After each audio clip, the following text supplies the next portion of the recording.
This episode is brought to you by Dime Media. Love supporting local, but looking to save? I've got the solution. Introducing the 2025 CNY Women's Network Members Card. This is your passport to exclusive year-round savings at over 35 amazing women-owned businesses across Central New York.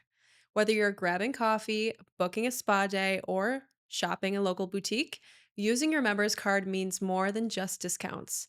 You're empowering women, strengthening small businesses, and building a thriving community one purchase at a time. Want to see all the offers and partner spots? Head to cnywomensnetwork.com/members-card or click the link in our bio. And here's the best part.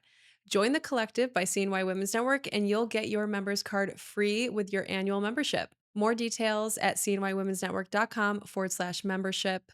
Let's grow together, one card, one connection, one business at a time. Welcome back to Cultivate CNY. I'm your host, Alex Canavan, and today we have a super fun episode for you.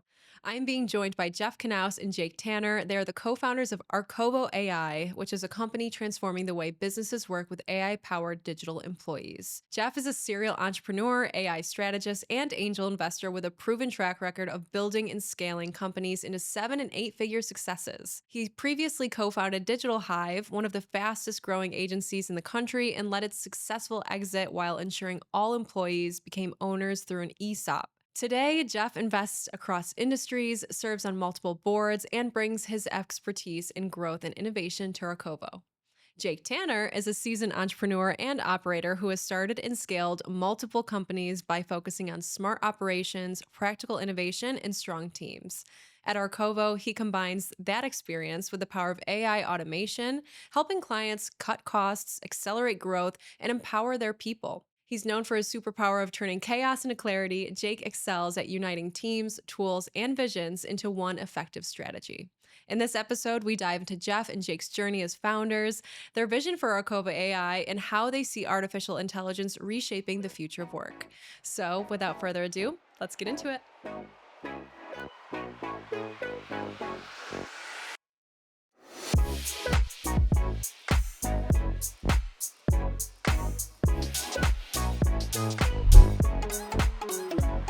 Well, Arcovo AI, welcome to Cultivate CNY. Are you doing the thing? Is it on? Are we started? We're rolling, guys. We're rolling. We're off to the races. I know. I want to take your time very seriously here. We've got some really successful entrepreneurs here in the studio today. I'm excited to dive into everything. Obviously, dive into AI and exactly what you guys are doing. But I also just want to know. Like, I really loved hearing about your calendar for today, headed into your kids' soccer practice. But I just want to know how you guys are building this because it's scaling pretty quickly here. You guys have had insane growth.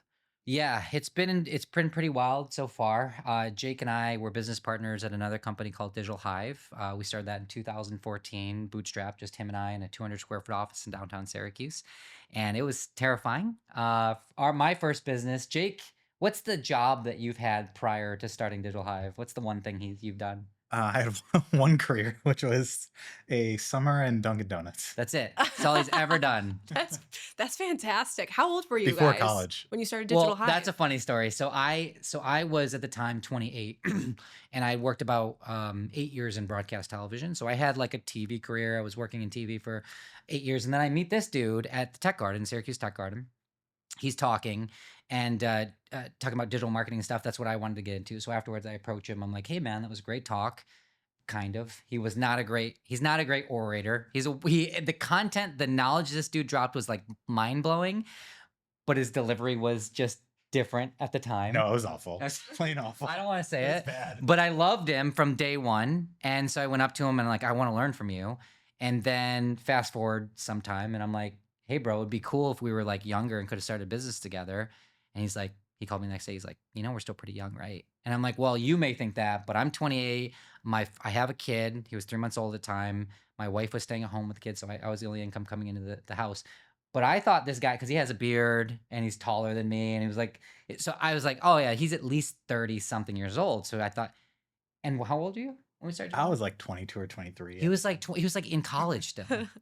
And I didn't know that. And then I find out like 3 months into starting the business, I'm like, dude, you're in college student? Like what? I just bet my entire life on this kid. That's why I didn't tell you. And that's why he didn't tell me. Tell you. And it all worked out. He's like, yeah, he doesn't need to know my age. So anyways, I was mature enough. you were absolutely, yeah, you were still more mature than I was. So anyways, we started the business. It grew really fast. We were like the 52nd fastest private growing company in the country on an Inc. 5000 list, and all these awesome things happened.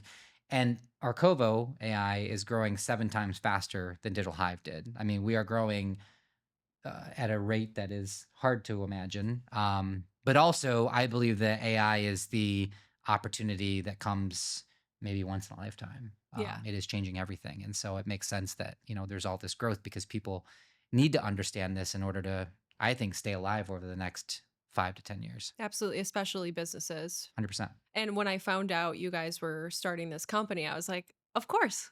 Like it just made, I was not surprised in the least bit. And I was like, of course they're starting an AI at the perfect time too.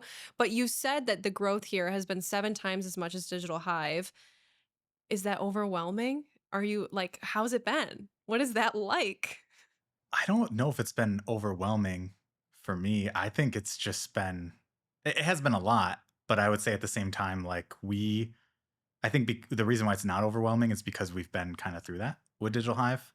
At a certain pace, it's just like a little bit multiplied, but it's like you have to do the things. We learned so much from doing Digital Hive that I think it helped with this. If this was our first go around, Yeah.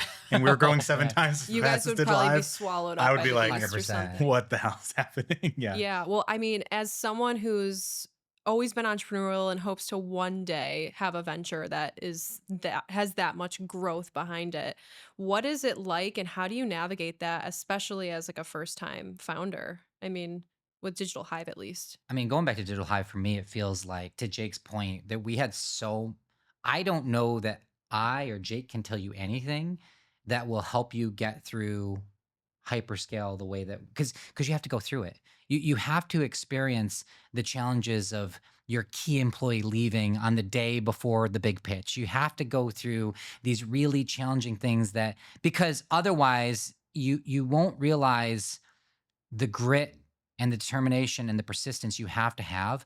I actually, before the podcast started, Alex, I told you that I believe you're the best podcast in Central New York. And I told you it was 2 reasons. One, I think the production quality, your thoughtful questions, the dialogue you have with your guests, incredible, top notch, A plus. And also you're consistent, right? Like you stick with it. I think most people that everybody can start a podcast, but most people that do quit after the first, second, or third episode, And so the fact that you stuck with it, even though I'm sure you've faced hard things, and I'm sure that you've gone through times where you've wanted to give up because you don't think it's worth it or whatever. I think so much business is about just going another day. There are so many problems that can be solved by saying, you know what, this is really hard, but I'm going to do it scared. I'm going to do it the hard way. And I'm just going to take one more day before I quit. And then that next day may be the thing that's like, oh, damn, now we have this crazy opportunity. And if I hadn't waited it out, it wouldn't have come. So for me, that's my lesson, is the reason I feel like this opportunity at scale, as Jake said, we wouldn't be able to do this had we not had the experience of going through a Digital Hive, because we learned so much. And now we just know that it's almost, we know to expect that it's going to be crazy and hard and challenging, but you almost, I think we're planning better for it. way better. Yeah, you can plan for it better. Your threshold is probably a little higher than it was when you started Digital Hive. Risk tolerance is a little higher. And also, I mean, I think the hardest part of building a business, right, is the people part. That's like, especially if you've never led other people before, it's like that for me is the big mystery box that I have to figure out is, how do I find the right people? How do I hone their talents and their passions? How do I empower these people, motivate these people, keep us all on the same track? Because as you guys know, like you get shiny object syndrome. There's a million distractions when you're starting a company. That's for me the most impressive part, when people can build a company very quickly, is like, oh, they clearly understand the people part of this whole thing. We've had a number of business coaches throughout the years, and one of the things that one of our business coaches said to me was, he explained, because I think most first-time founders have this hoarding mentality, like, I'm going to do it all because I am the best. I know the business the best. It's my passion. It's like, I know everything about everything in that like task to do, so I'm just going to do it myself. And the challenge becomes, if you ever want to scale, you have to delegate. And my coach said, you have to make a choice. You can say, yes, this task will get done by me as the founder, and it'll get done 100%. It'll get done 100% of the way. It'll be 100% perfect because you know best. You could either say, okay, that's what I want. Or you can say, hey, I'm going to hire 10 people and they're only ever going to be able to do 80% of what I'm able to do. But if you put all that together, would you rather have 10 people doing 80% of what you can do, or do you want one person doing 100? And I think that's the definition of scale. Because without that, you will only be able to have the output that you have in yourself. AI is helping that. I think we're going to start seeing smaller companies have more revenue, be able to take more capacity because the AI layer inside of a company can help you scale more efficiently because you're essentially delegating to the AI instead of the human being. But regardless, you have to have some form of delegation. You can't do it all on your own. And I think that's the biggest part that founders, they get in their own way because they think they're the only ones that can do the thing. And by the way, I've hired people that can do it 150% better than me.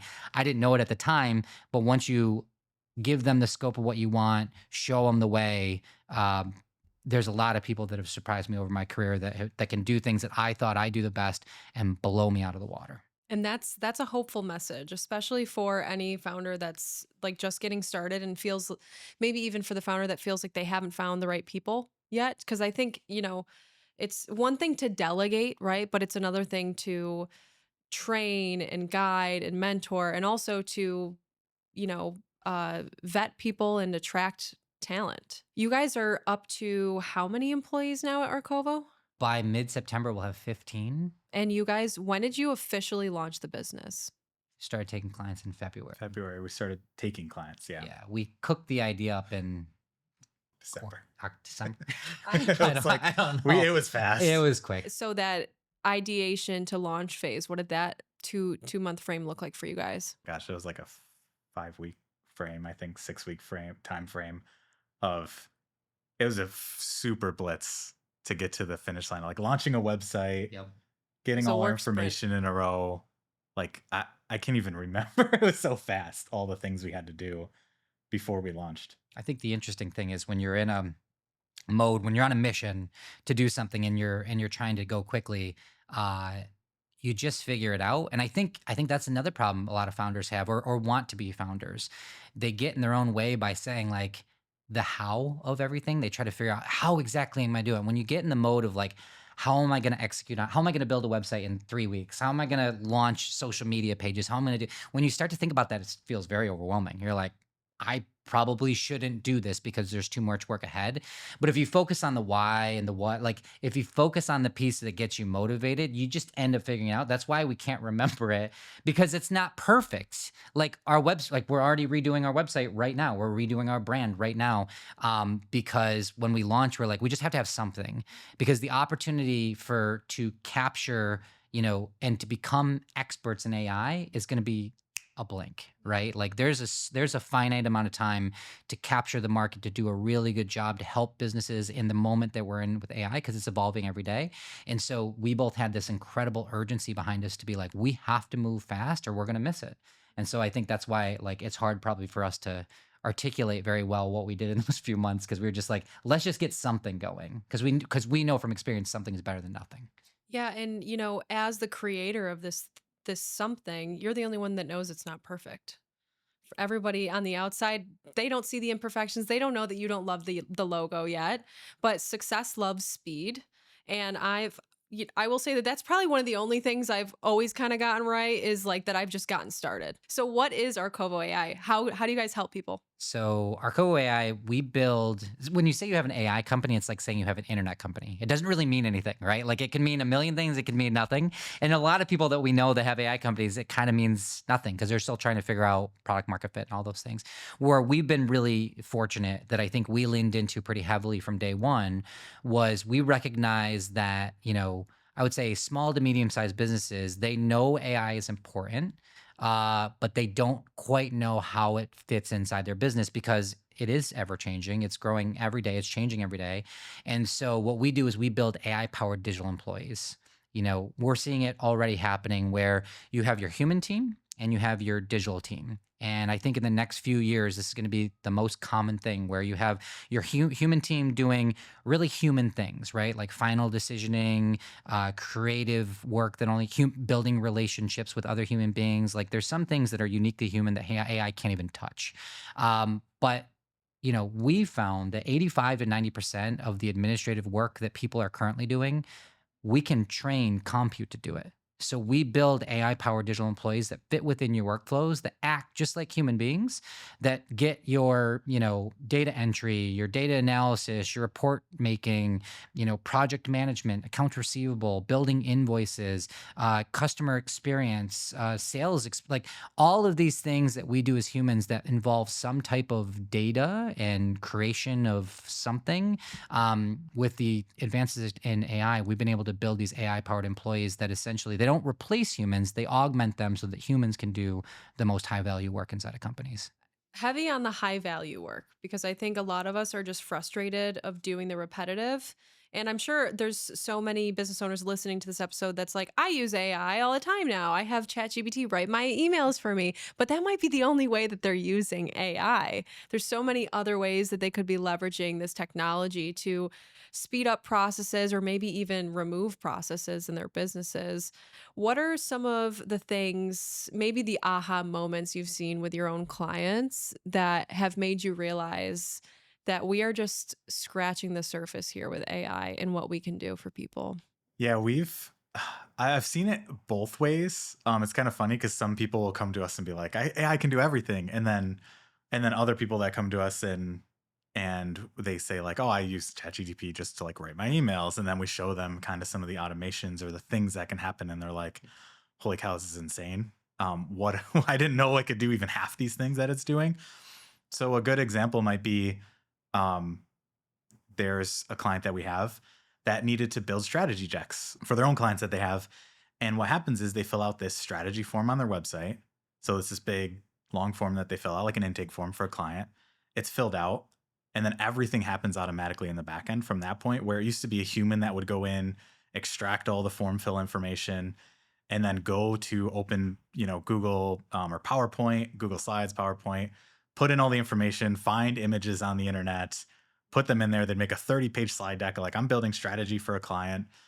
And they would then even Google search all of that information and understand, like, I'm going to do research on the client. I'm going to figure out what they do, what I can put in this slide deck. And it would take them probably 10 hours to do that thing.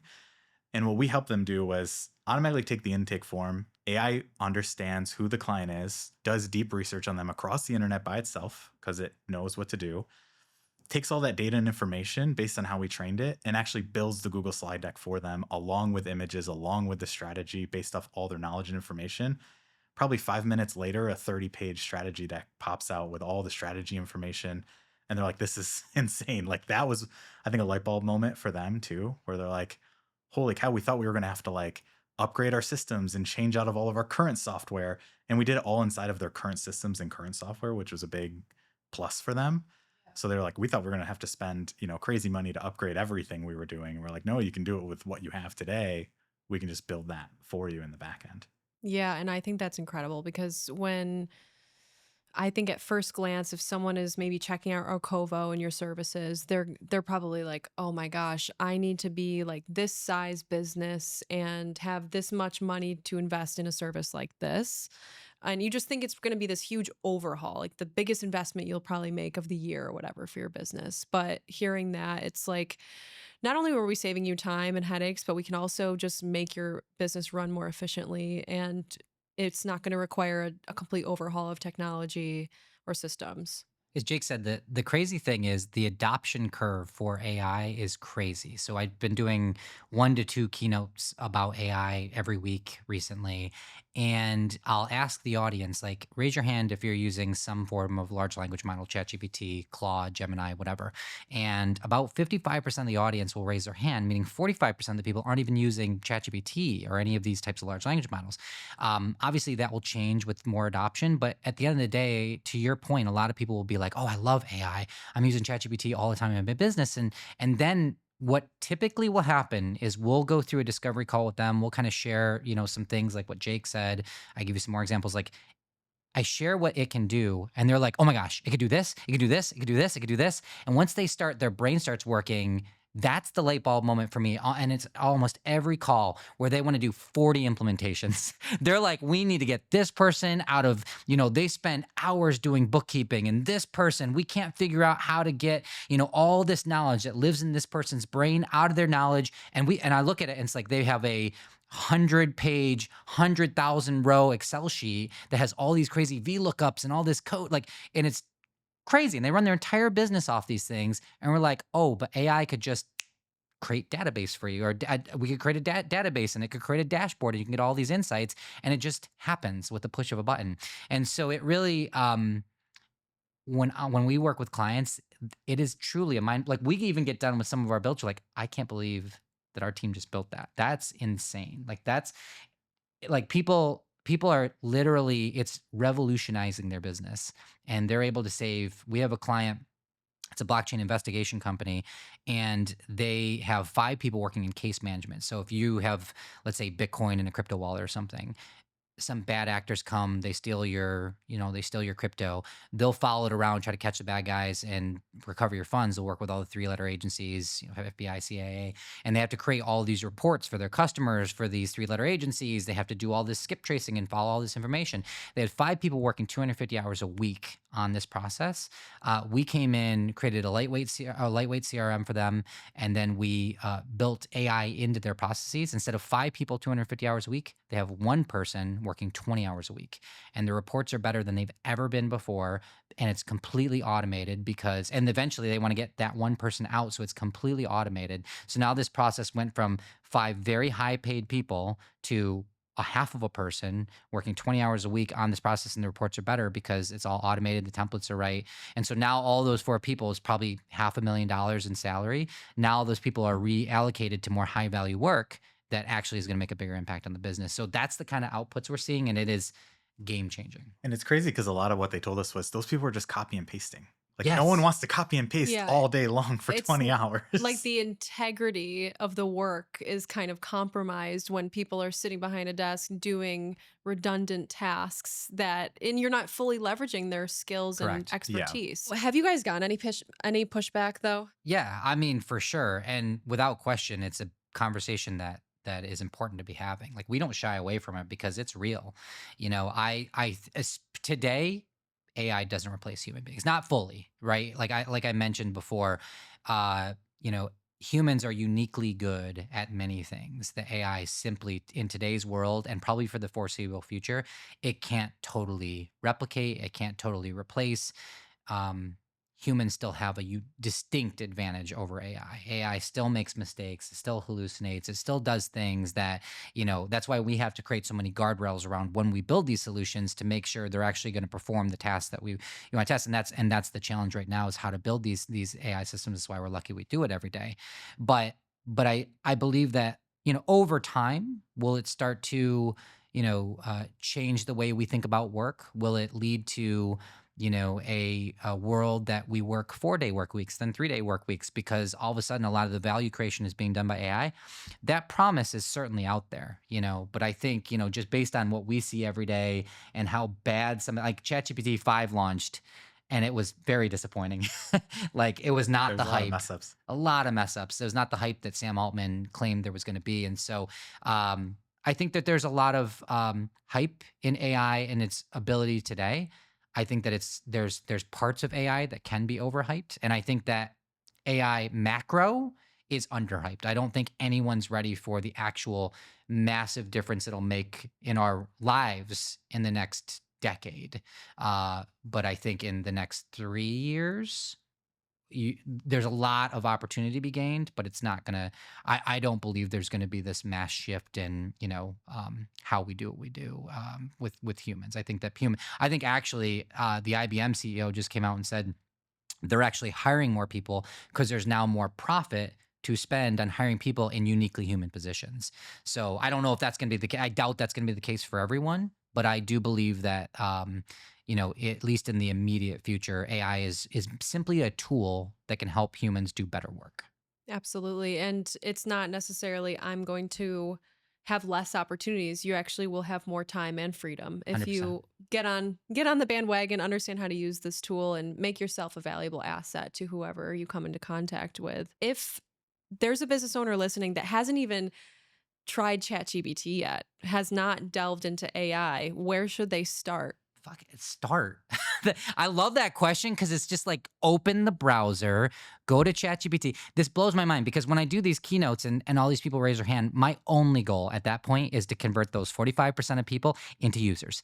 That's all I want them to do because it is insane that there is a free tool that has the world's information on it that lives in your pocket that you can talk to if you don't want to type. It's literally so easy. It's literally so easy that all I'm begging people to do is just try it. Because and by the way, I'm empathetic to why people are scared and worried and aren't using it and want to put their, head in the sand around it because you read the rhetoric and it can be scary of what AI the promise of AI good and bad can be. But today, you are putting yourself at a unique disadvantage by not simply just opening up your browser, downloading the app, whatever you need to do to feel comfortable, and just asking it a question. Because almost everyone I've talked to that starts using it doesn't stop. So all you need to do is start. That's it. That's the only advice.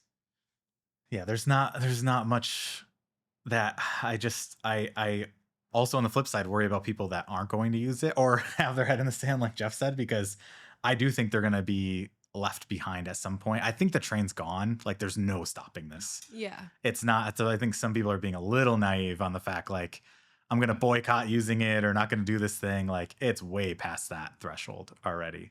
So I think people need to kind of start coming around to using it. Businesses will die. Unequivocally, industries will die if they don't adapt to AI. Actually, when they don't adapt, because we know that businesses will continue to put their head in the sands. They won't leverage it to the best opportunity. And over the next 5 to 10 years, there's going to be entire industries destroyed because they don't just simply adopt parts of it. It's not a dichotomy. I think a lot of people that's where a lot of people I think are actually losing is that they believe it's either go all in and become an AI expert or don't ever use it because I'm not qualified to use it. It's not the case at all. It's Google. Like think of it like Google, right? Like if you need that in your mind to it's way more. But if you need that in your mind to just get started, then just think of it like the next time you're wondering, like I have something as simple as I created my own GPT where I just take a picture of my plate when I'm eating food and it'll look at the ingredients and just tell me the calories. And I've programmed it to, I don't want to like ask it how many calories every time. I just take a picture and it knows that's what I'm asking it to do. Like just find little use cases in your life to do that. And over time you'll start to use it more. And I liken it almost to spreadsheets and accountants. When spreadsheets came out, everyone was like, the accounting industry is going to die or like go extinct or anything like that. And no, it's just another tool that people can use in that industry. 100%. What was one of the first things you guys ever used AI for? Good question. I so I ran a game store called Unplugged Gaming that's still in Manlius.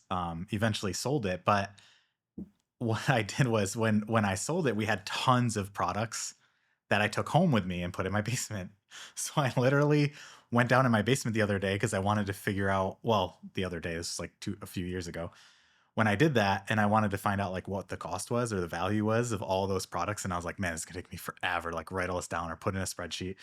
So I used voice, talked to it. Actually, I used a voice note. I think it was before voice even came out. I used a voice note on my phone, took a voice record of like just reading out all the products I had, the product names, and then I copy pasted that into ChatGPT and was like, "Can you turn this into a spreadsheet for me?" And then I was like, "Can you do research on the internet to find out what's the prices of all of these products?" And then I actually added that to the spreadsheet and made my pricing list and was like, "You have this much worth of Pokemon cards." And I was like, "That's crazy." Like it helped me save probably so much time. Was one of my first ever use And it made you cases money if you think of it. of doing that. That's True, yeah. That's a very It did.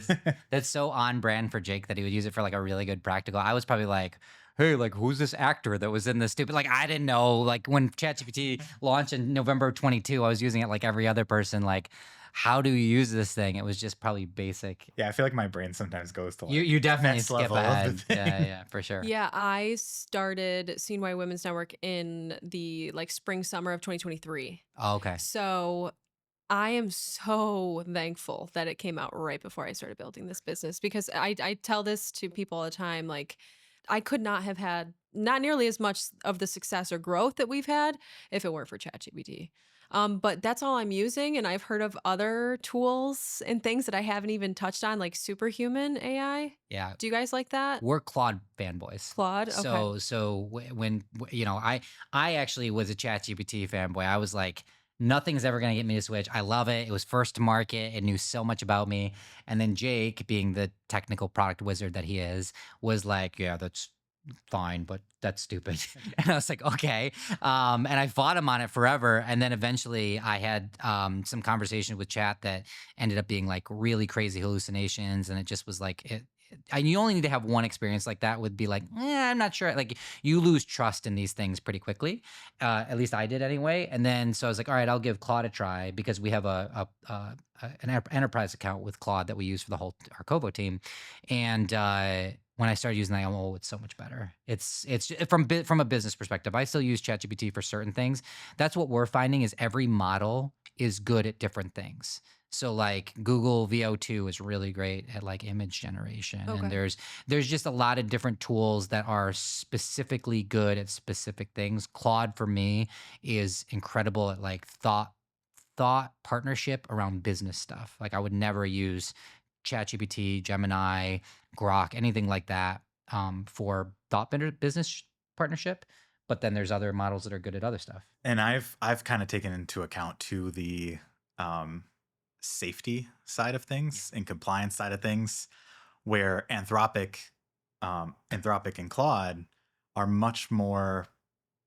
They steer towards the safer side for enterprises and businesses of not leaking data, of not sharing information, of making sure your data is safe, all those things. So that's a big reason why I geared the team and even our client builds towards Anthropic because they're much more enterprise friendly or business friendly when it comes to that. Where ChatGPT really is focused on consumer. They're a Yeah. consumer Yeah. based business. It's a great point. Um, and now, actually, in the enterprise world, Anthropic's the number one used enterprise LLM, like models with Claude. They're used the most, and Google's second, and then actually ChatGPT and OpenAI's third. Because of those reasons, people are starting to see some of those, failures or some of those cracks coming out where it's like they're accidentally leaking people's information, or there's an article out there that like full ChatGPT chats were being shared across the internet. Yeah, I Like just those heard about things are that. are coming out, and we're like we haven't had that problem with Anthropic because they don't release as quickly as some of the other models do, but it's because they go through much more rigorous testing, they go through much more compliance, things like that. So we are focused on those kind of things too when we're building these out for clients. We want to make sure their data safe and secure when we're building something, and that's kind of the knowledge and expertise someone like us brings versus someone just kind of doing it on their own too. I would say that's very helpful, but there is so many different I've used so many different models and tools, and there's different tools that are just surpass or better at other things. I was talking to the team, I think at like 6 o'clock this morning, about Gemini coming out with an update, which is Google's model that you can now put URLs directly into their chat, and it can crawl that information. So you can put like a PDF URL, where you can't do that with ChatGPT, or you have to like actually upload the file, where you can't do that with ChatGPT or Claude right now. So it's kind of interesting that different models are doing different things, and it can directly crawl the website without doing deep research or turning on deep research. And I'm getting a little more technical on some What do people you that mean have by done things. crawling? Sorry.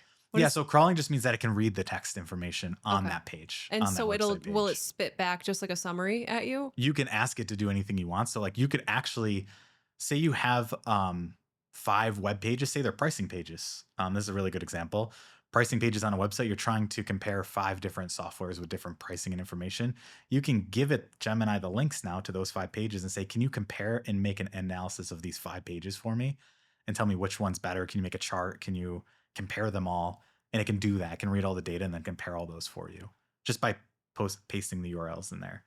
So instead of clicking that like deep research that you sometimes have to click on ChatGPT or Anthropic, where it has to find the URLs and then can do the analysis, this you can actually just tell it exactly what to look at. Wow. when you do that. So there's things like that that are happening daily. I think they came out Friday.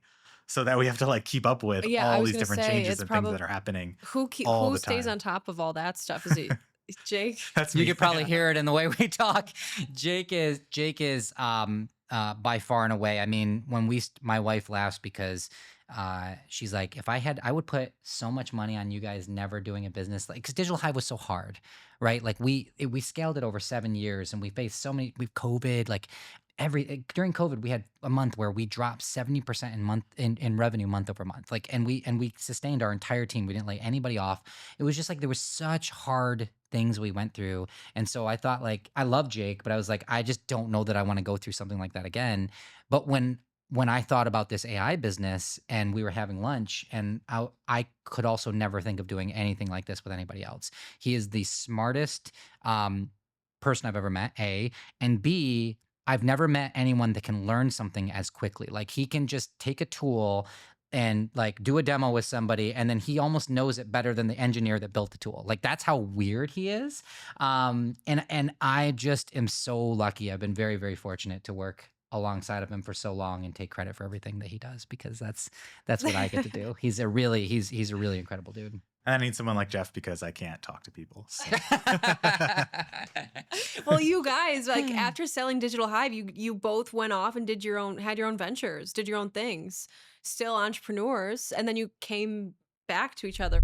This episode of Cultivate CNY is brought to you by, well, no one yet. But that's about to change. After 2 years of incredible conversations with Central New York's most inspiring leaders, we are officially opening the door to sponsors. That's right. If you'd like to support the show and get your brand in front of a loyal and growing audience, email us at podcast@cnywomensnetwork.com to learn more about sponsorship opportunities. All right, back to the show. What did that gap look like for you guys? What did you guys get done during that time? Yeah. So actually, before we sold Digital Hive, my wife and I started a game store for fun during COVID because we thought like we're at home bored. Why wouldn't we start a game store? I talked about the collecting Pokemon cards things. We were big into collecting cards, and we're like, let's make this a business so we can expense our bad habit of buying a bunch of cards from There you Target. go. And so we started this business. Thought it was going to be this just like little tiny thing.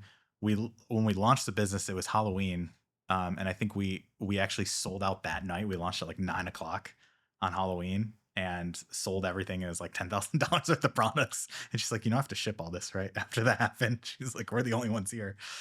So fast forward, within about 2 years, we were doing like 4 million in revenue, and then we realized we are not fans of the retail business. We opened a retail store on Manlius. It's still there behind Snowtop. Ended up selling it because we were there. Her and I were there probably, I don't even know, 20 hours a day, like something insane. Living Like inside the store. literally living in the store. We were open 7 days a week. We shipped during the weekdays. So we had a whole team shipping in a warehouse because we were shipping across the country. We were shipping over 100 orders a day. And then we had a team for the retail team up front. And it was a whole different monster than a service-based business.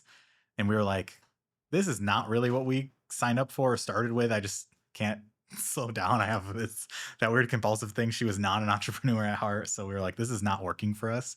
So we ended up getting out of that business just because of that. And so, after that, I just did some consulting.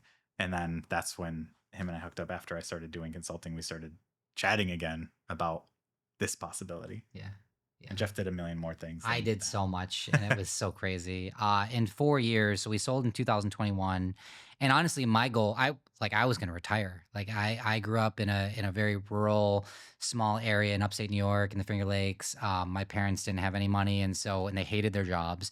So I was taught from a young age to hate work. Like work is the enemy, so try to escape work as quickly as possible. And so when we sold the company, to have that financial freedom, I was like, oh my gosh, like I got 2 young kids and a wife. I'm gonna hang out and I don't know, just hang out. And that lasted all of 3 weeks. My wife is from Finland, so we were over there visiting her family, and I sat around for 3 weeks with nothing to do because I'm literally in the middle of Finland, and I went crazy. Like I had a complete existential crisis and a breakdown. So I came back.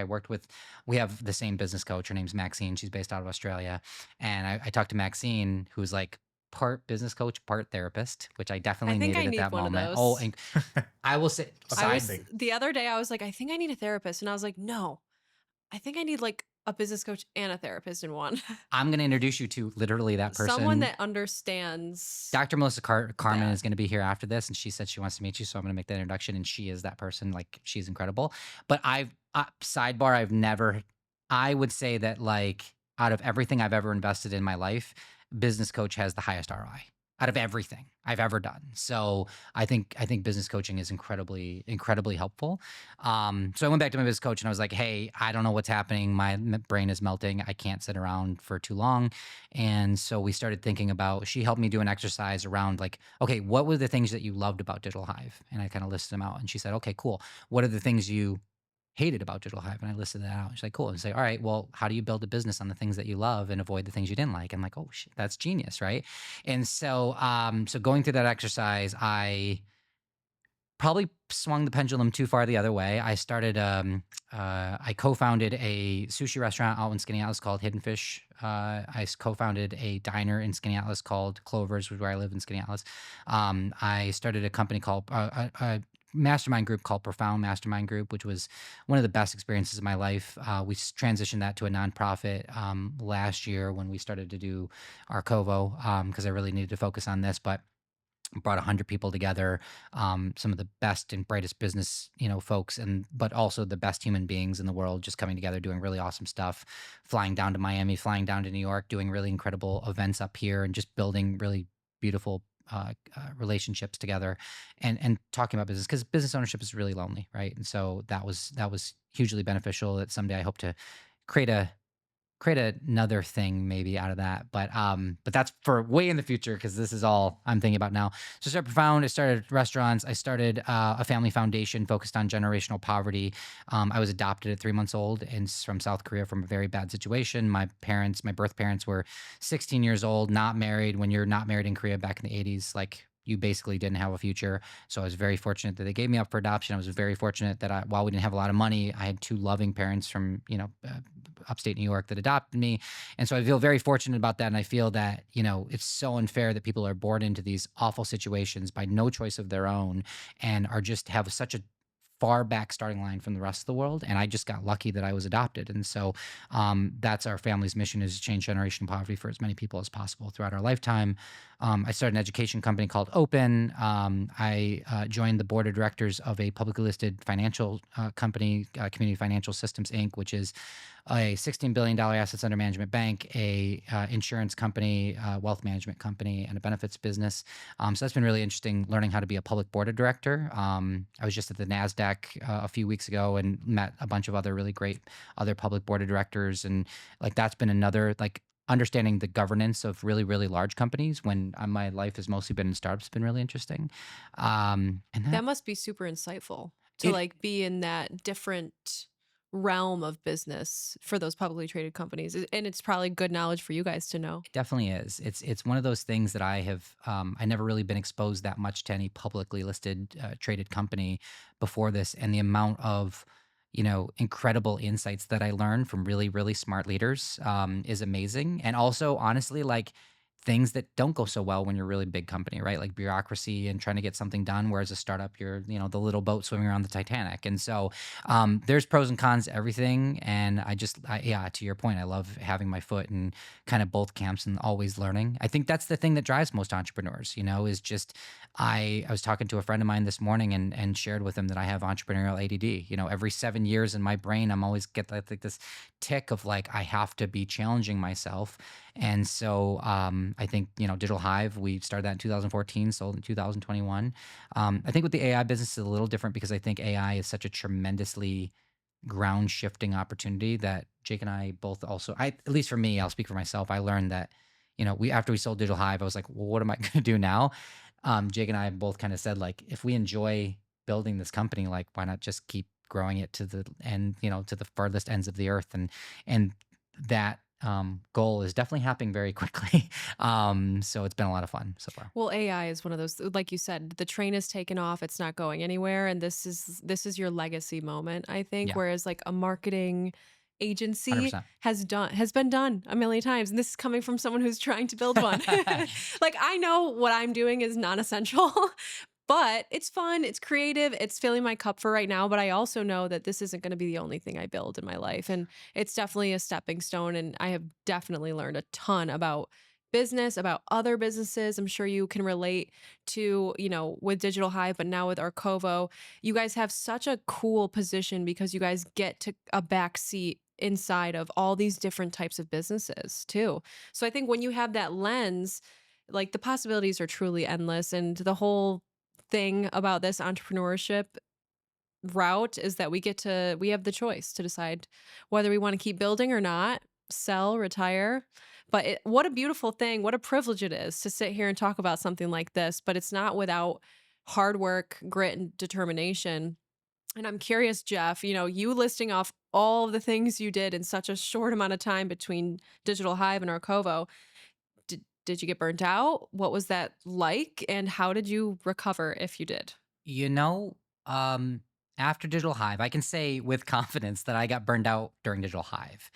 Digital Hive, and I think this is something that I love to share whenever I get an opportunity to. And again, it comes from my business coach, but she taught me about kind of this stress roller coaster that she calls it, where, a lot of burnout is from it's about motivation, interestingly enough, for me anyway. And so growing up, because we didn't have a lot of money, I was always running away from the poverty monster. My primary motivation was to get away from the poverty monster that will eventually eat me. If I don't work hard enough, if I don't work enough hours, if I'm not smart enough, if I don't take the right chances, I am going to lose to the poverty monster. And so all of my focus in building Digital Hive was like life or death. I'm either going to make this a incredible success or I'm going to fail miserably and I'm going to die. Like that was the stakes that I felt every single day. And when that's your motivation, that you're running away from something, it gets tiring, right? Like imagine just trying to run away from somebody trying to kill you all the time. You're gonna work yourself out. Whereas she taught me the idea of like, okay, well, that served you for Digital Hive. Obviously, it was successful, and that part of motivation helped you get to where you are. But let's reframe that. Does that serve you any longer, right? Now that we've sold a company, we have some more financial freedom. Like, is that really the primary motivation you should think about? And she said, think about what it would feel like if instead of running away from something, you were running towards something. Think about what it would feel like if you instead of feeling like, oh my gosh, this thing's gonna catch me, all your time is spent on, well, what if we got to this point? What if we were able to scale this mountain and get to the top of that mountain and feel, and so like that exhilarating feeling, that motivation that comes from running towards something rather than running away from something, that allows or for me anyway, it allows my stress level when I am feeling stressed, when I'm doing things that are hard or challenging or like risky, um, it allows me to understand that like I'm choosing it rather than I'm forced to do it. And I run out of gas way less. Like I am sprinting. We have been sprinting for months now, like without break, working crazy hours. And I would say that yeah, it's hard sometimes, but I'm not anywhere close to burnout. I could just do this, I feel like, for the rest of my life because because of my motivation and the stress, the tipping point of the good stress, she calls it good stress. The good stress pushing me up the hill on that roller coaster is still very much there and I can't even see the top. Whereas with Digital Hive, I was just always going to the other side where it's like, oh my gosh, like I've got to, I want to sleep or I want to take a break, but I can't because that monster's going to be able to catch up to me. So that's the tweak I've been able to find. That resonates with me. I've been kind of, before we sat down, I said, I'm in this era of pruning and eliminating and figuring out where we want to go next. But I've definitely felt the burnout for sure. And I think, it's interesting. Um, we host our annual summit every year in March. And I truly think like our year end is the night before the summit. And the summit is our year start. So like truly the last quarter to Q4, Q1 is like performance mode. Like I'm working up the mountain, but as soon as that summit is done, the crash happens. It feels like completely downhill throughout the summer. And then we start going back up again and it feels like a roller coaster totally. But I've hit this point where I'm like, okay, we're 2 years into building this company. I don't want to feel like this anymore. I want to feel like I've got some clarity, right? But I also think that when you're running away from the fear of failure and fear of poverty and not having anything and really putting your whole identity into this business, it's like I can relate to that. 100%. 100%. So, how do you guys think this whole co founder relationship has evolved over time? How is it different from Digital Hive? I don't know that it's much different from Digital Hyve, to be honest. I think it's Jake is still the mad scientist behind the computer, and Jeff is still out here, I, you know. I I did a podcast. This one. That's true. This is the That's turning probably point. the Alex, you helped him between come out of his shell. Oh my between God, Jake, it's Digital truly an Hyve and honor today. to have you here, to have you I showing appreciate your that. face. Yes, guys, he's a real person. He exists. 100%. I know there's time. Oh, she'll kill me for telling this story. There's times where my mom will like see Jeff on TV and she's like, "Why aren't you on TV too? Like, why aren't you out there getting your credit for doing things and blah blah blah?" And I'm like, "Mom, I really don't want to be on TV. It's fine. Like, I'm good. He does his thing. I do my thing. Like, we've always kind of had that dynamic and it's just worked for us so well across all the years. So I don't think it's really changed much. I think we've gotten better at working together, if anything. Like we understand each other way better now than we did in the beginning. So I think there were times where we would butt heads and we still do, but like we know how to talk through those times Yeah. in a civilized manner and move on from them, come to a conclusion that's the best, decision for us or the business, whoever's decision that was or whoever's idea that was, and we know how to move on from it and continue to work together well. I'll say, like, from my end, to Jake's point, he's alluding to when we first started working together. We worked in a 200 square foot office. Neither of us had really done a real business before. It got in the beginning, like I'd say the first year probably. He and I would be at each other's throats. I mean, Probably we would because Jeff was living in a life or death situation. probably because of that. 'Cause he That's was being probably chased true. by a That's, monster. that's right. And I was like, we got to get this right, man. And I would hear that, say Jeff. that's And I was a 22-year-old that yeah, was he's like, if this guys, doesn't work out, I'll just go back to my parents' attic. I don't know. It's not that serious. We're not saving lives. It is. He has a kid over here. It's Yeah, fine. That's probably right, Jake. I never really put that together, but I would say that the thing that I love and appreciate, like the thing that I'm deeply grateful for in our relationship, and I feel like I've had two great partners in my life. Like, well, no, that's not true. I've had a number of really incredible business partners. Um, you know, uh, that I've been able to work with. Around Moody's, one of them from Profound. Adam Weitzman's another one that I've had. I think I have 6 businesses with him. I've had all these incredible business partners. So I feel this deep gratitude to the people that I've been able to work with because I know the horror stories of a lot of people that have business partners and how bad it can go. And specifically with Jake, I would say for me, what's changed is the evolution of the deep respect and that we have for one another. Like I'll say that we just know so intimately the things we care about.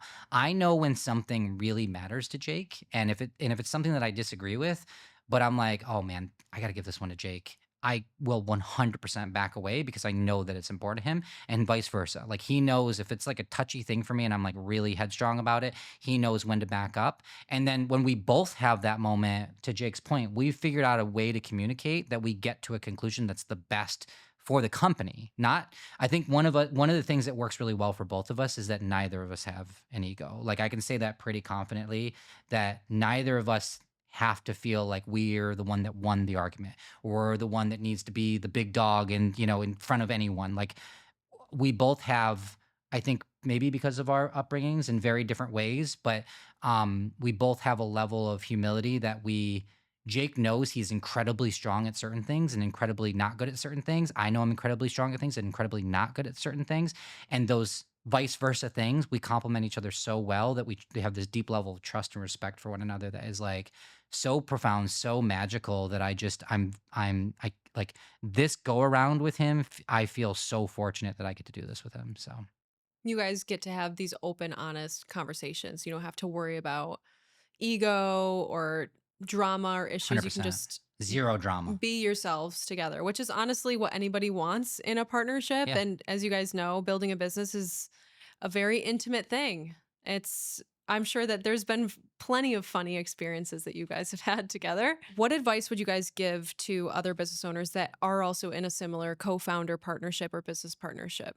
I think for me, the thing that I always go to is I don't I think for business specifically, you try to find someone that fits in your area that you're not proficient at. Like I really truly believe it's worked so well for us that Jake is the mastermind behind all of these things. He is the one staying up to date with the tools and knowledge. Like we could never build the things we build without him being the driver of it. And I think you need to be, so I think it starts with self awareness. I think you, as the business owner, has to understand that what you're really, really talented at. And especially if it's going to be something where you're like splitting equity, because equity is super important in a business, right?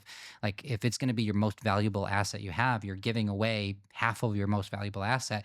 So they better be able to complement you in a way that fills in the gaps that you don't have. I think that's been really critical for us. I would echo that because I think if you get together, it can work, but I've seen way more times it doesn't, where you get together like three engineers trying to build something like what we're building, but they don't have the sales side. And then they're trying to figure out who does that thing. They don't have the account management side, they want to have the finance side, and trying to figure out who's doing what tasks for those things, but they all want to be engineers instead. Mhm. Mm. I think can be detrimental to some of those partnerships. I'm sure that I've never been in a situation with anybody where I've had the honor of being like, let's start a business together. I think that would be so fun. But I could imagine that a lot of people get themselves into business because they just like someone. They're just friends with them. And a lot of the times we're friends with people that are very similar to us. So that can be a slippery slope when you are virtually the same founder, but two people and you're splitting equity and you're not filling those gaps anywhere. And I think even so, I'll say like I mentioned Arel Moody. He was my partner in Profound. You know, we're very similar in that we both like to, be on stage and share, teach at scale, and like we're both very outgoing people. We're more similar in that way. But the thing that worked with us was definition of responsibility sets, right? Like my job was to kind of run the business. His job was to run the content around the events, right? And because we had that delineation, to Jake's point, like we weren't both trying to do the same thing. And it's the same thing with Adam. Like Adam is an incredible businessman. He's done all these incredible things, but he has, some skill sets and knowledge and experience that I certainly don't have. So I lean on him for certain areas, and then he leans on me for other areas that he's not proficient at. So I think like even if you do find even if you're not like Jake and I, where we genuinely have very few things that cross in terms of like our core skill sets. Even if you have somebody that's a little bit more similar, just make sure that you define the roles in the company so it doesn't get messy later on. How do you guys maintain creative alignment and trust when things get hard or when they're moving really quickly? I think something we set up super early on was we have like daily check-ins Yes. with each other because we're moving so fast. It's super important. We have mostly a remote team, so it's like when we're all working remote and we're not in an office every day.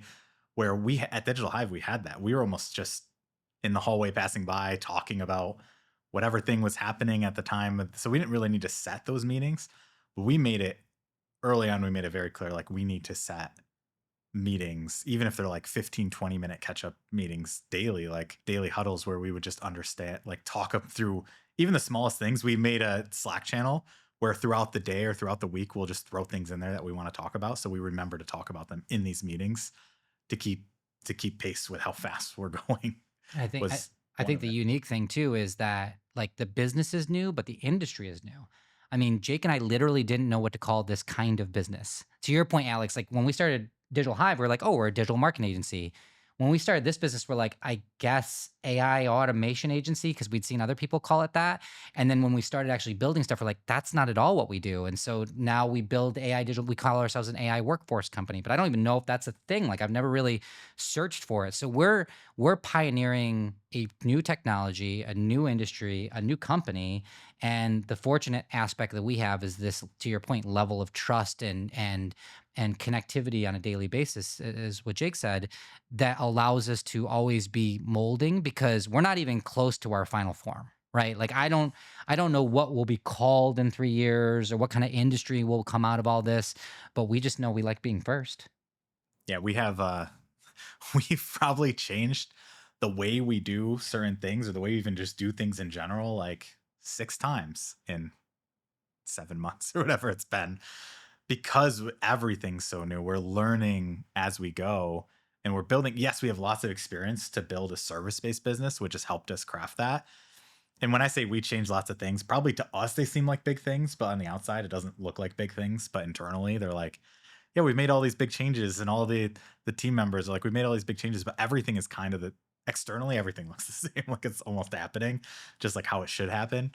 But I think because of that, that's why we have to meet like all the time and keep in touch all the time because it's AI is moving so fast, the industry's so new, we're moving so fast. We don't really have anyone to compare ourselves to at this point where we did when we were in digital marketing. Mhm. I was gonna And say, like, are there any companies that you guys have been just watching, observing, taking notes from, or are you Maybe guys it?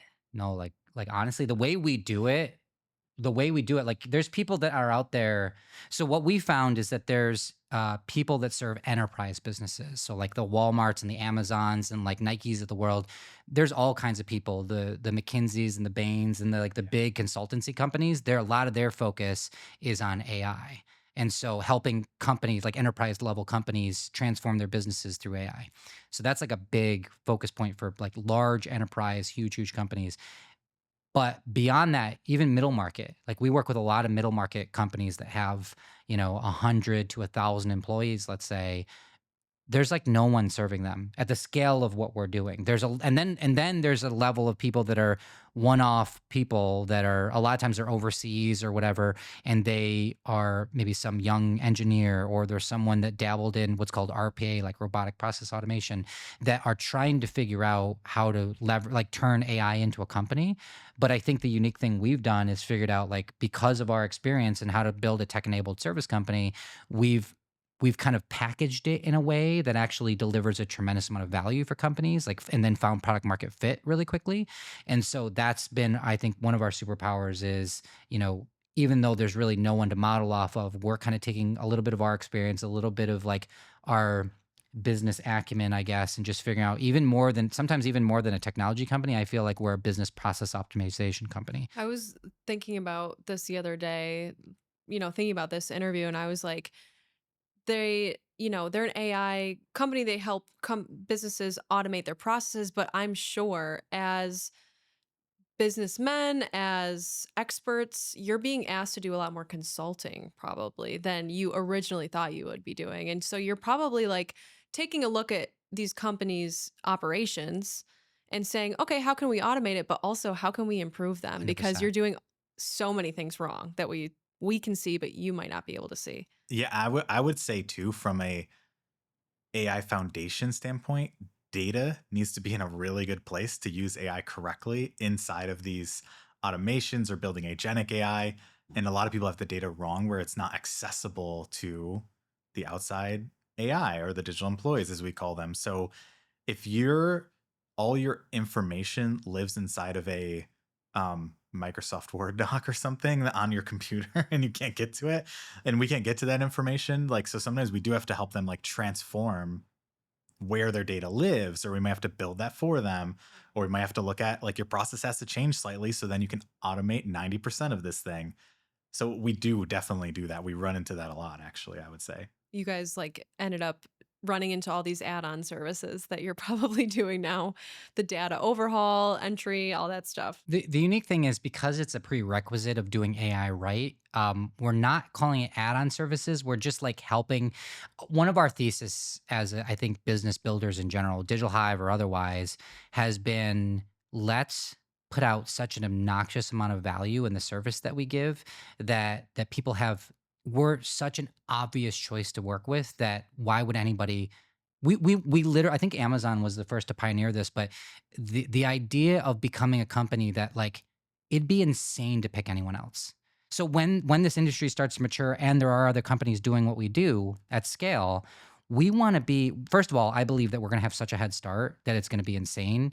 But as we set up the foundational elements of the business of how we actually deliver our services, we're trying to figure out how do we provide so much value that it would be literally insane to choose anyone else to work with. We want to be the obvious choice for if someone's like, how do I figure out how to make AI just make my business go faster? We want them to at least think of Arcovo first, right? Like at the very least, think of us. You may not work with us, but at least think of us. And to Jake's point, like if we can help navigate how we get you AI ready, how we help you figure out how to clean up your data, how we help you even start to use a ChatGPT. I mean, there's clients that we talk to and we're like, wait, you could do that for free. Just do this. We'll walk them through it. We'll be like, this is how you actually use this tool to get the output you're looking for. And sometimes they're like, awesome, thanks so much for that information. And then they leave. And that's awesome for us because guess what? They're probably going to refer us to 20 people because we did that for them. So for us, it's always been about like value first, because ultimately we know that value will come back. Or sometimes it's not even AI.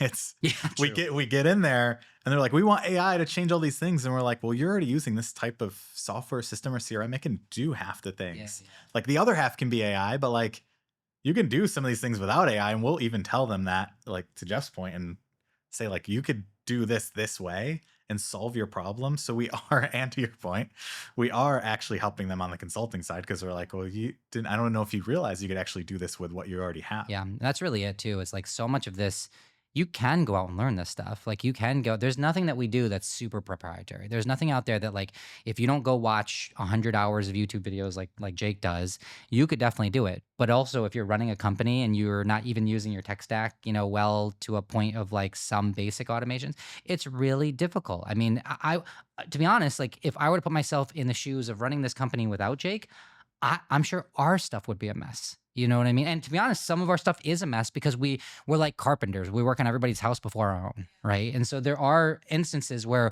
we could have a lot more automation. We could have AI doing more things. And Jake's like, yeah, but client builds. I'm like, Yeah. great point, right? I It's like, think yeah, we actually have to show up and do our work. Yeah, Yeah, I think for we have sure. a list of running like, I don't know, 18, 20 ideas of digital employees we could build for ourselves that we're not starting or getting to yet because we have all the other work to do. Yeah, yeah. And so like I think that's the other piece is it's just people shouldn't be hard on themselves. Like being an Yeah. entrepreneur is really hard. Yeah, It's and really hard. it's like it's hard to be the expert in every department, especially when you're like this startup phase, you know. And I've always been a really resourceful person and have always been able to just figure things out, but I've reached the point where I'm like I need to just be so careful with my time and I need to understand how I'm spending every second. So, learning all the things you guys know about AI is not the best use of my time as I see it. And so I would much rather hire Arcovo. What are some of the other tools you guys use? I'm just curious. You guys use Monday.com, but is there anything else that you love that you use often? Like Calendly? I mean, we all use Calendly, right? We do use Calendly. We were using HubSpot. We are still using HubSpot as our CRM. Right now, oh man. There's so I'm- many. So, the There's thing so is, the many thing is tools. that I'm also like never in love with anything, so that's why it's a hard question Well, for I me. actually would love to know more about how you use HubSpot for your CRM because I've heard many people talk about it, and we are currently using Monday for our CRM. Sure. But like Yeah, our CRM is messy. We need to. That's actually was in my weekly kickoff email this morning. We need to figure this out. I think every tool can work. Is my mindset to what you want it. Most of the time, every tool can work. Like Monday CRM can probably work to what you want to do. It all comes down to the configuration and how you use it. So Yeah. like many people have that problem that I've worked with or talked to because he's consulting for like building CRMs for people. I built our CRM I at was gonna Digital say that. Hive from scratch pretty much. So, but I think because none of the tools worked exactly out of the box how we wanted it, and I don't think any tool really works for anyone's specific business right out of the box. So it's how you configure and how you mess with all those things to figure out how can it work for you specifically. And so I'm trying to think of like what's some of my favorite tools. I mean, still I would say one thing that we didn't talk about when it comes to Claude, which could be, and this is getting a little more over just like typing into ChatGPT or typing into Claude, they now have direct integrations that they call MCPs. And if you have a paid account in Claude, you can connect your like Google Drive or your Gmail and things like that. And you can chat with it to actually talk with actually HubSpot's an integration now. So you can integrate your HubSpot by a couple button clicks and you can chat with it on your CRM to be like, hey, can you find me this customer? When's the last time I talked to them? Can you find these emails for me from this person? Can you summarize these things? That I think is the That's most huge. beneficial use case and probably the easiest one to use because you might be Or able to you pay could just like be 20 like, bucks a month and do that. you could be like, "Hey, I've had a crazy week, and I know for a fact I didn't get back to everybody I should have, or do the follow ups or send the proposals. Who have I missed? Or like, has anything slipped through the cracks? Because that's what keeps me up at night as a business owner. Is like, Yeah. whose email have I forgotten to respond to? Like, it's just, you know, Yes, And it's you can always do there. that. That's why I like Claude right now too, because it has that direct integrations with like your Gmail and things. So you can easily click a couple buttons. It walks you through it. It's simple to integrate that thing. Same thing with your like Google Drive and your docs. You can have it draft documents for you even from that right into your Google Drive. So something like that, I feel like it's much more beneficial and faster for probably people listening than trying to figure out how to like set up a new HubSpot account or yeah. something Sorry, like that. No, I no, wanted to nerd out a little bit. I was just thinking like that. I was trying to think of like what would be the most valuable, thing for them to use. We also Slack is a huge thing that we use every day. So I think communication tools, but Slack we use a ton. What's stuff What internally about that you think of? superhuman AI? I know I brought this up earlier, but I like someone was talking to me about it, and basically like you can integrate it with your Gmail account, and it can like answer emails on your behalf as long as you're like training it and doing all the templates and stuff like that. Cuz my inbox is one of the it's like the bane of my existence, and I can never spend enough time in it. And there's just I feel like I'm always catching up. I think something like Superhuman can work fine. There's a few of them out there. There's a few softwares that work Fixer is just like another one. Superhuman. Yeah. Fixer. I haven't heard about Yeah, that. that's another one that's pretty popular. I think the other one, Motion is called something like that. It does like scheduling and emails and all this stuff. So there are a lot of tools that do that out of the box, but what we found lots of times is they're not quite personalized enough or quite even like with the configurations of these tools. Like Like that's why we're doing so well, I would say, is because none of our stuff is like out of the box. We customize it directly to that person or directly to the company yeah. so that it works how they actually want it to work because so many people have tested these out of the box tools and they're like they just give up on them because they're like it doesn't do exactly how I want it to say even though I've gave it a knowledge base or I've done gave it some context or information and they're like this they look at the emails they're sending out and they're like these sound weird or like Yeah. these are like And the robotic last or thing you like want, especially if you're in a service-based business where like relationships are everything, you don't want to be sending, your biggest client an automated message. Yep. Because every email ends with it's not just a podcast, it's the greatest thing since sliced bread. Like every time I see that type of sentence structure, I'm you're like, like, okay, you wrote it okay. with AI. Yeah, the promise of AI right now is like it's a one click button thing and it integrates right off the shelf and it works perfectly, and it never is the case 0% of the time. And to Jake's point, like one of the huge advantages that we have is that's creating our moat because our skill right now is being able to look at the landscape because there's a billion AI tools. I think there's the latest stat was there's 3,000 new AI tools being launched every week.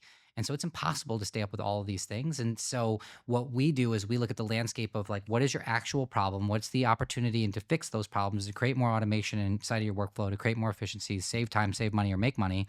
And once we figure those things out, we say, all right, well, here's the tool set that's going to change your life because we have enough knowledge about the right things that, you know, is didn't just, they're 3 months, and they're going to run out of money, because there's a lot of that stuff out there. There's fly by night stuff. There's stuff that works kinda and has a lot of hype, but doesn't do the thing that, you expect it to do.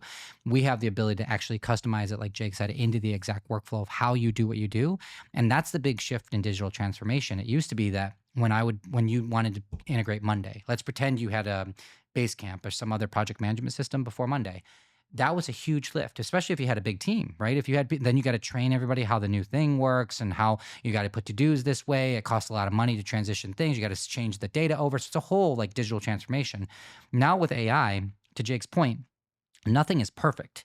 And so what AI does is it connects all these disparate systems and then leverages all that data to give you an output, to give you something that like, okay, I don't care about like how this stuff like now I don't want to go into specific systems and look for information here and look like invoicing is a great example. I don't want to go to my CRM to figure out what I need to charge for each individual client, then manually go into QuickBooks and manually create an invoice and make sure that it's right and then send it off.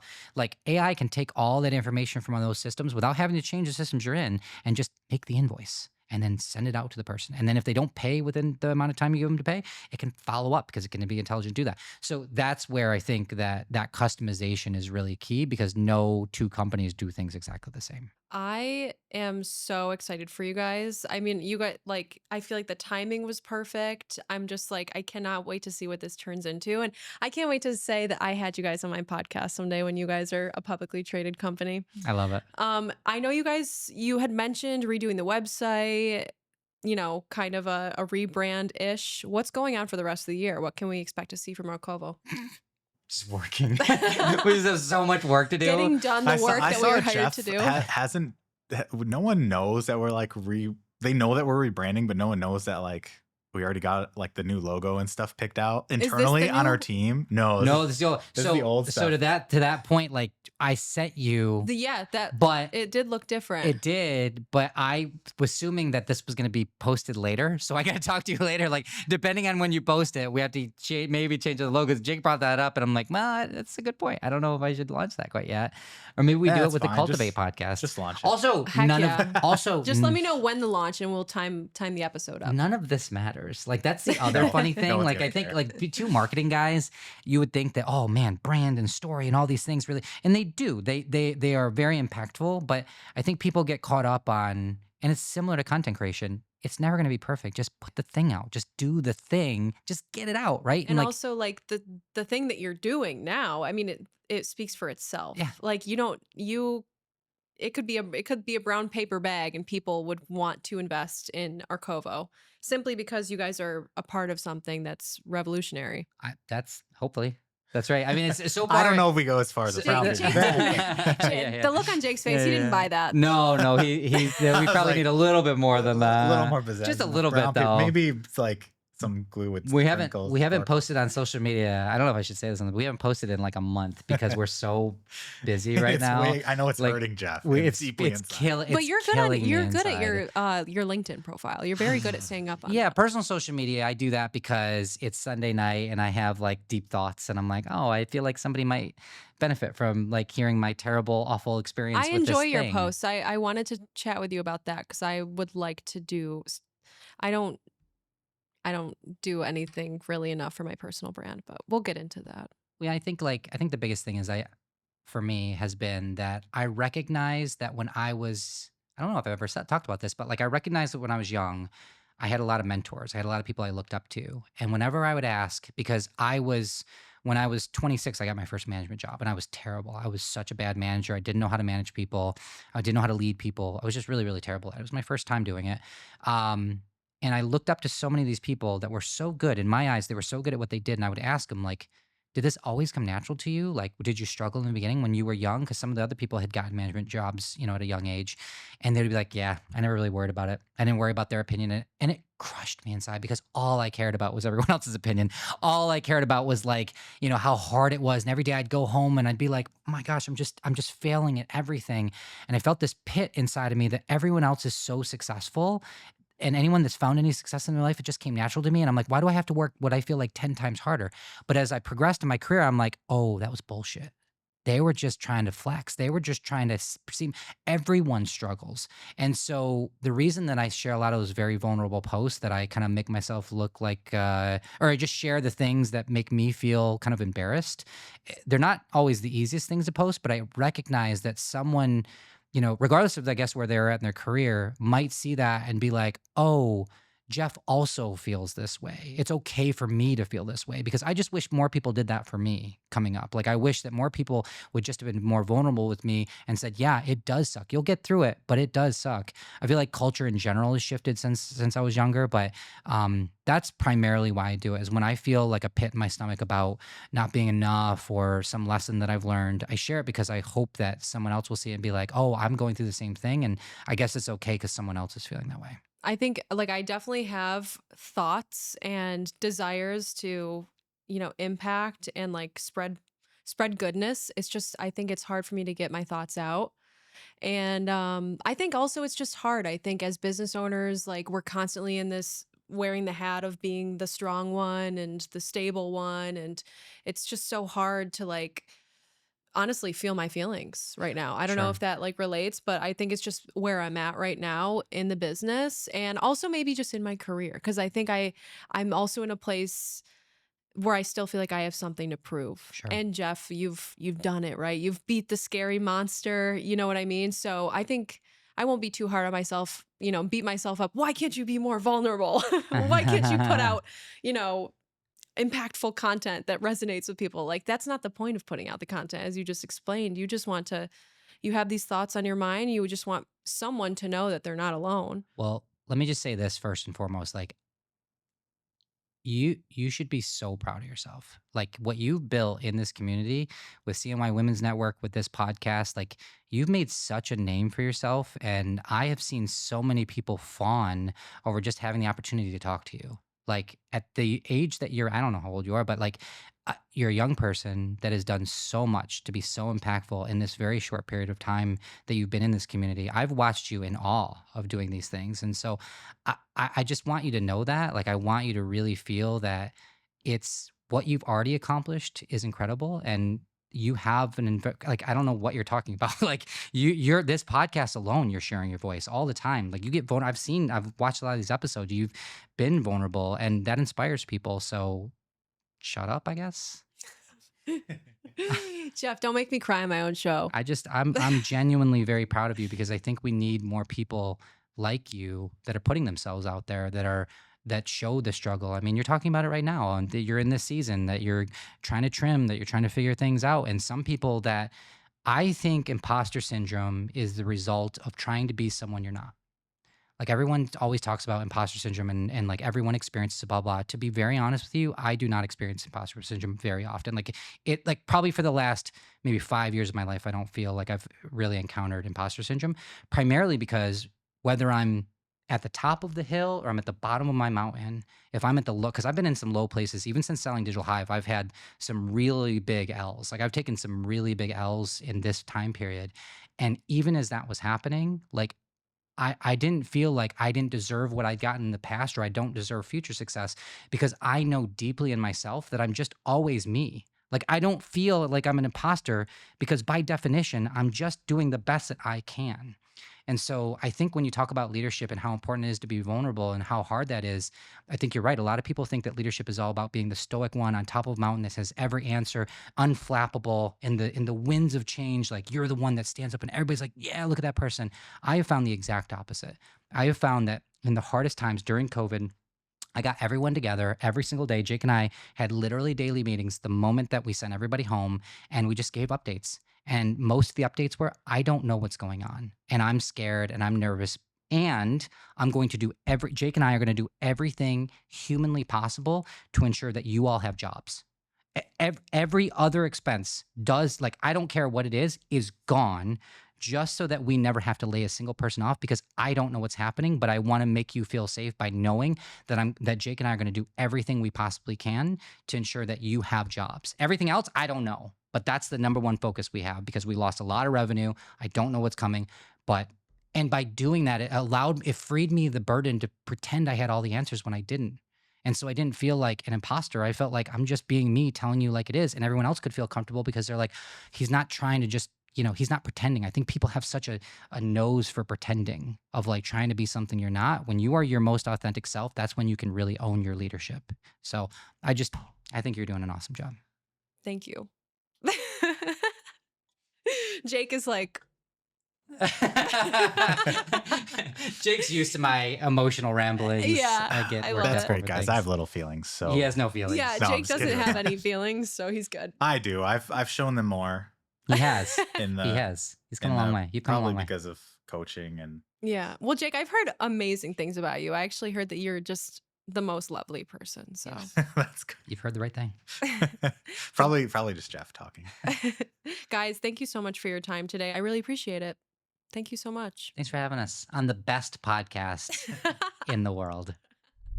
Whether this is your first time tuning in or you've been listening since the beginning, I do not take it for granted. When I started this podcast, I honestly didn't know where it would go. I just knew that I wanted to have real conversations with people doing meaningful work right here in Central New York. 2 years in, this still feels like a dream, but I also know that we are just getting started. If you enjoy what we do here, please join the 32% of people who tune into the show regularly and follow us on this app.